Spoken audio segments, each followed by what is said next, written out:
Hello friends, welcome back to the new video guys and my YouTube channel guys. Today when we are going to talk about guys Infinix phone setting guys, and today video title is guys, how can we change phone time in our Infinix phone device and how can we use this phone time setting. Today friends I will show you guys.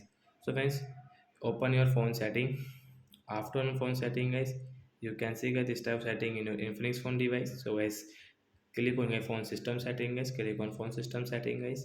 As you can see date and time guys, we will tap here. So we will click on time setting. So once you want to change your phone time, hour list and guys minute list guys, you can change from here. So guys, you want to change it to 1 o'clock, 2 o'clock, 7, 8, 9, 12.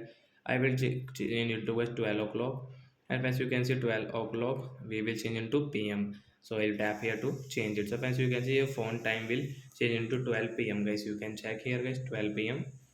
So like that guys, you can change and guys you can use guys your phone time setting guys. So that's it guys, thanks for watching the video.